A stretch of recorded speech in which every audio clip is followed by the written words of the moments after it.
Hi, this is Steve for TrueHollywoodTalk.com. We're with Ben Balthazar, and we're talking about his film Ben X. He's all the way from Belgium here to Palm Springs. He kind of looks like a bad guy, but he seems like a nice guy. Ben, welcome to TrueHollywoodTalk.com. How you doing today? I'm doing fine. The film is called Ben X. My name is actually Nic Balthazar, but the confusion is I can understand where it comes from. Exactly. Give us a little background about you. Who are you as a filmmaker? Where'd you come from? Is this your first film? Tell us a little background. It's my first film, actually, and believe it or not, I was a film critic and have been so for many years until I thought, like, is this going to be on my gravestone? Like, he was a film critic. And I thought, well, I might as well go up to the other side and started making television, just like you. And then they asked me to write a book. I made a play out of it, and this is now my first film. It's a story, unfortunately, based on a true story about a young boy, 17-year-old autistic kid who was bullied to death. And that's, in my movie, it kind of takes another turn. That's a real tragedy. Is that based on a true life story, or is it just something you just want to get message out? We shouldn't be picking on people because they're different than us. This is more or less the message of the film, if you want to have it spelled out in big bold letters. But it's unfortunately was based on an incident where a 17-year-old boy jumped off a castle in the town where I live, in Ghent, in Belgium. Because, as he said in his last letter, he was bullied to death. And I took it from there and wanted to make a more hopeful story, maybe. What's been the response to the film so far? Well, all modesty set aside, we've won the Montreal Film Festival. We went on to the first Middle Eastern Film Festival. That's pretty exciting. I've never heard of the Middle Eastern Film Festival. It's actually pretty big. They've just started on that, but these people have a lot of money, and they had half of Hollywood and all the big Oscar contenders over there. I saw in Zimbabwe or something like that. Was that where it was located? Yeah, it's like a 7-star hotel you have in Abu Dhabi. Next time you get extra tickets for the 7-star, you're not going to forget about me, Nick, will you? Yeah, okay. There are only 2 7-star hotels. It was in one of those. And we actually won that festival also, so big prize money, etc. And we were sold to 32 countries. It's been the hugest Flemish box office hit in Belgium in 4 years. So for a first film, that's not bad, is it? You know, Nick, I'm really happy for you, first of all, okay? It's always nice to meet an upcoming celebrity, okay? What's it like when you've done the film and now you're back in Belgium? Are people coming up to you and saying, you know, Nick, besides giving you your number and, you know, I want to go out with you and stuff, I understand that stuff, but what are they coming up to you and saying? Were they saying, wow, what a great topic? Or what's been the response to just the guy in the street who just you're walking around and it just came out of like unexpected? No, it's actually been overwhelming because, I mean, there's the success of the film and that, of course, is a dream, but to me the film is about something very important today. It's like we think we know what autism is, but we don't. We think we know it from Rain Man, from the movies, but there are so many people who are on the fringes of autism, Asperger's syndrome, for example, and those are not recognized, and these people are, just like the young boy in my film, they go to normal schools, etc., and are, for example, sometimes bullied to death because there's no understanding of what they have. Now, what happened is, now that people with Asperger's syndrome, for example, come up to me and say, well, I've never told anyone that I have this, but thanks to your film, I can explain to people.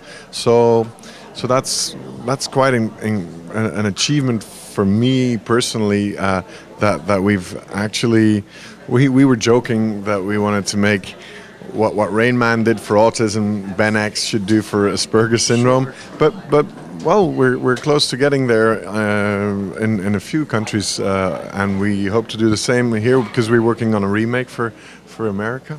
We're kind of culture. We want to bury these things, you know. We don't want to talk about people that maybe, for whatever reason, don't seem picture perfect, or we think something's wrong with them. So I think that educational message you're getting out, wonderful. What is the future for Nick? Are you like moving to Hollywood and hanging out with celebrities, or are you going to be a serious filmmaker? What does Nick want to do? How do you want to translate this success going forward? It's been incredible. I now like have an agent in Hollywood. I have aspiring managers, a lawyer, and so I should now make a film here probably. But the thing is, well, Jim Jarmusch, of course, and back when I was doing interviews just like you, I asked him, so what are your plans? And he said, well, don't ever make any. I said, you must have plans. And he said, no. And here comes the biggest wisdom Jim Jarmusch gave to me. We're going to give it to you. He said, the quote of my life, it's, I guess, if you don't know where you're going, it's a lot harder to get lost. There's something very clear. There's a certain clarity to that, Yeah. So you can go wrong if you don't know. There's so many people coming up to me now with wonderful projects and stuff, and like the first one that we'll do will be the first one that we'll do, and if it be in Belgium or France or here, it's so overwhelming that all of a sudden people want to work with you. So I don't care too much what happens as long as it's exciting. What is the big difference about the film industry, say, in Belgium and the film industry here in the States? Is it just the money, the size of the projects? Is it an emerging film area? We're seeing Romania exploding onto the scene with a number of films. What's happening? Is this kind of making light that, hey, we've got a really vibrant, creative community here in Belgium? Is that what we're seeing right now?